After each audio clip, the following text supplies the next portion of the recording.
Hello, নমস্কার। আমি প্রিয়াঙ্কা আর আমার ইউটিউব চ্যানেল মাধব.প্রিয়াঙ্কা ব্লগে আপনাদের সবাইকে স্বাগত জানাই। আর শুভ নববর্ষ অ্যাডভান্সে। কালকে হচ্ছে নববর্ষ, মানে হচ্ছে পয়লা বৈশাখ, বেঙ্গলি নিউ ইয়ার। পয়লা বৈশাখের দিনে আপনাদের বাড়িতে কি কি মেনু হবে কালকে আমাদের সঙ্গে অবশ্যই শেয়ার করবেন, আমার খুব ভালো লাগবে। তো চলুন, নববর্ষের স্পেশাল আমি আপনাদের সঙ্গে আজকে জিলেপি, মানে ইনস্ট্যান্ট জিলেপি আর হচ্ছে রাবড়ির রেসিপি শেয়ার করব। তো তার জন্যে একটা বড় বাউলের মধ্যে আমি একটা মেজারমেন্ট কাপের মাপে আমি 1 কাপ নিয়েছি ময়দা। তার মধ্যে দিব হচ্ছে 1/2 কাপ ঘি আর 1 প্যাকেট ইনো দিয়ে এগুলোকে ভালোভাবে প্রথমে শুকনা মিক্স করে নিব। তারপরে অল্প অল্প জল দিয়ে, মানে রুম টেম্পারেচারের জল দিয়ে এটাকে সুন্দর করে একটা ব্যাটার রেডি করে নিতে হবে। একবারে কিন্তু জলটা দেওয়া যাবে না, অল্প অল্প করে জল দিতে হবে। এতে কি হবে, মানে ময়দার মধ্যে কোনো রকম লাম্পস পড়বে না আর ব্যাটারটা হবে একদমই স্মুথ। ঠিক আছে? তো এদিকে আমি নিয়েছি 1/2 লিটার দুধটাকে সাইডে রেখে দিব। দুধ দিয়ে রাবড়ি বানাবো। আর এই জিলেপিটা আজকের একদম ইনস্ট্যান্ট হবে, আপনারা অবশ্যই ট্রাই করবেন, খুব চটজলদিই হয়ে যায়। তো ব্যাটারের ঘনত্বটা কেমন থাকবে দেখেন, একটা আঙ্গুল আমি যখন ব্যাটারে ডিপ করছি আমার পুরো আঙ্গুলটাই কোট হয়ে যাচ্ছে আর একটু ড্রপ ড্রপ করে পড়ছে, মানে কন্টিনিউসলি পড়ছে না কিন্তু, দেখেন একটু ড্রপ ড্রপ হয়ে পড়ছে। ঠিক এরকমই থিকনেসটা লাগবে আমাদের জিলেপির ব্যাটারের জন্য। এদিকে জিলেপির জন্য একটা শিরা রেডি করতে হবে। আমি 1 কাপ নিয়েছি চিনি, আর যতটা চিনি নেবেন তার অর্ধেক কিন্তু জল লাগবে। তো আমি নিয়েছি 1 কাপ চিনি, তার মধ্যে 1/2 কাপ দিব হচ্ছে জল। তো আমি এদিকে শিরা একটু কম বানাচ্ছি, কারণ আমার জিলেপিটা একটু কম আছে, এই জন্য। আপনারা যদি বেশি করেন তাহলে বেশিও করতে পারেন।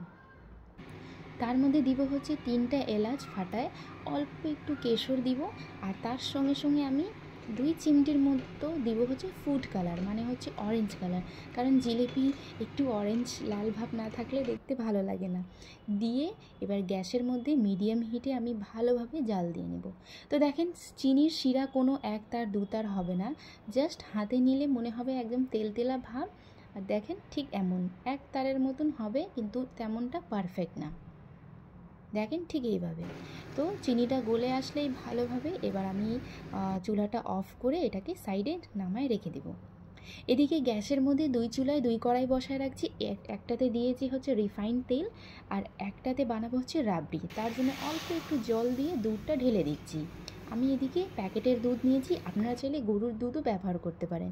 আজকে 1/2 লিটার দুধ দিয়েই কিন্তু রাবড়ি বানাবো। এদিকে মিডিয়াম হিটে তেলটা গরম হচ্ছে। তো দেখেন, এরকম একটা পাইপিং ব্যাগ লাগবে। এই পাইপিং ব্যাগ, এটাকে পাইপিং ব্যাগ বলা হয়। এটা যে কোনো বেকিং স্টোরে পাওয়া যাবে, মানে যেখানে কেক বানানোর জিনিসগুলো বিক্রি হয় না, হ্যাঁ ঠিক ওখানেই, ওই দোকানেই পাওয়া যাবে। মানে 1 পিস 5 টাকা করেই নেয়, তো খুব ইজিলি পাওয়া যায়। আপনারা বেকিং, যেখানে কেক বেকিংয়ের জিনিসগুলো পাওয়া যায় ওই স্টোরেই চলে যাবেন, আর কোথাওই যেতে হবে না, ঠিক ওখানে গিয়ে আপনারা পেয়ে যাবেন। এবার আমি ওই বেকিং প্লাস্টিকের মধ্যে আমি সব ব্যাটারগুলো অল্প অল্প করে ভরে নিচ্ছি। ভরে নিয়ে মানে এই এই বেকিং প্লাস্টিক দিয়ে মানে জিলেপি করলে খুব আমার ইজি লাগে। তো আপনারা চাইলে ওই দুধের প্লাস্টিক এগুলোতেও করতে পারেন।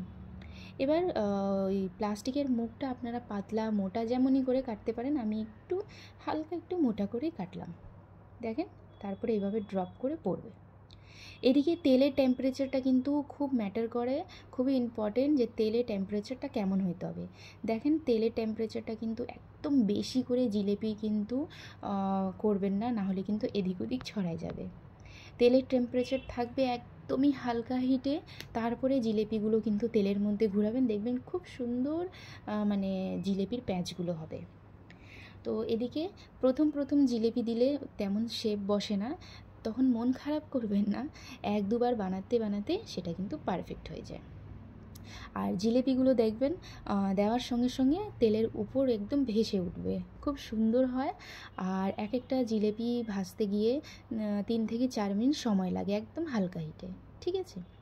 এদিকে আমার দুধটার ঘন, মানে দুধটা যতটা দিয়েছিলাম তার থেকে একদম একটু কমে আসছিল।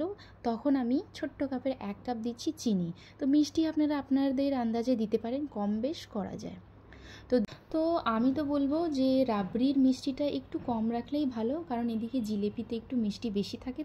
তো অল্প একটু মিষ্টি আর একটাতে বেশি মিষ্টি থাকলে মানে কম্বিনেশনটা খুব পারফেক্ট বসে।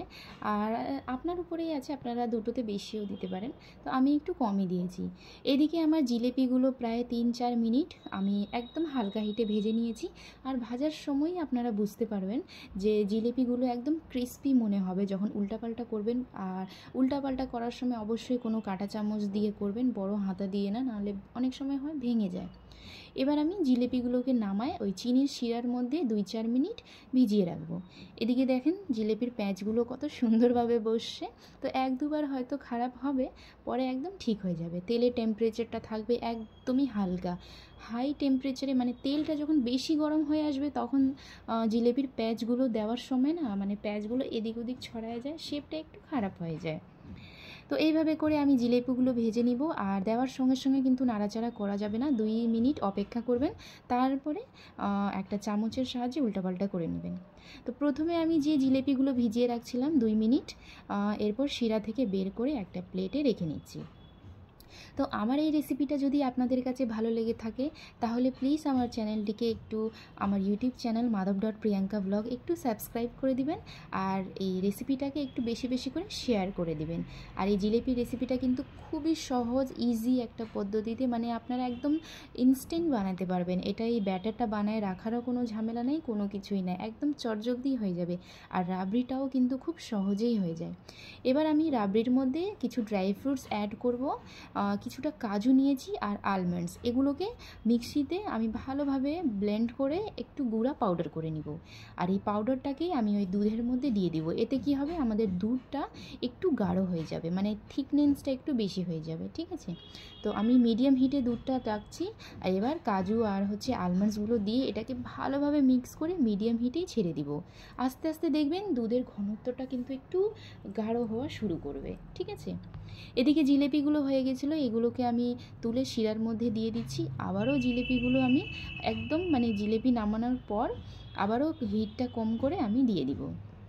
তো দেখেন প্যাঁচগুলো কি সুন্দরভাবে বসছে। তো আমি তো ছোট ছোট করে বানাচ্ছি, আপনারা চাইলে বড় বড়ও করতে পারেন। তো আমার এই রেসিপিটা আপনাদের কাছে কেমন লাগছে আমাকে অবশ্যই কমেন্ট বক্সে জানাবেন। আর আমার ফেসবুক পেজ মাধব.প্রিয়াঙ্কা ব্লগ আছে, সেখানেও প্লিজ আপনারা গিয়ে একটু ফলো করে দিবেন। আর রেসিপিটাকে একটু বেশি বেশি করে শেয়ার করে দিবেন। তো দেখেন রাবড়ির ঘনত্বটা কিন্তু একটু গাঢ় গাঢ় হয়ে আসতেছে।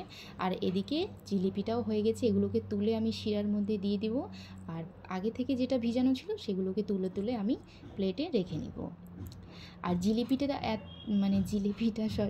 এতটা ক্রিস্পি, এতটা মুচমুচা টেস্টি হয়েছে যে আমি আপনাকে কি বলবো, অনেক অনেক ভালো হয়েছিল। তো একটা চামচের সাহায্যে আমি দেখাচ্ছি, রাবড়ির ঘনত্বটা দেখেন ঠিক এমনই থাকবে। এবার আমি গ্যাসটা অফ করে দিয়েছি, কারণ ঠান্ডা হলে রাবড়িটা কিন্তু আরও বেশি গাঢ় হয়ে যাবে। আর আপনারা রাবড়িটাকে রুম টেম্পারেচারে ঠান্ডা করে একটু নর্মাল ফ্রিজে রেখে দিবেন, ডিপে না, হালকা একটু ফ্রিজে ঠান্ডা করে তারপরে ঠান্ডা ঠান্ডা রাবড়ি আর জিলেবি সার্ভ করবেন, খেতে কিন্তু অসাধারণ লাগে।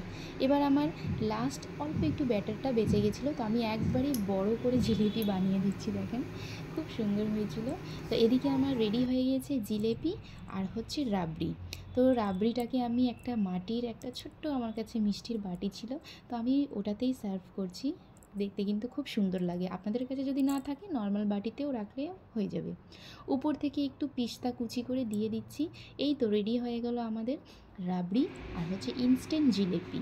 তো আশা করি আপনাদের কাছে আমার এই রেসিপিটা ভালো লাগবে। ভালো থাকবেন, সুস্থ থাকবেন, আমাদের চ্যানেল মাধব.প্রিয়াঙ্কা ব্লগে থাকবেন। দেখা হবে আবারও আপনাদের সঙ্গে নতুন ব্লগ ভিডিও রেসিপি নিয়ে। আর একটা জিলেপি আপনাদেরকে ভেঙে দেখাচ্ছি, দেখেন এক একটা জিলেপি শিরাগুলোকে এতটা অ্যাবজর্ব করছে, মানে এতটা জুসি ভেতর থেকে আর উপর থেকে একদম ক্রিস্পি।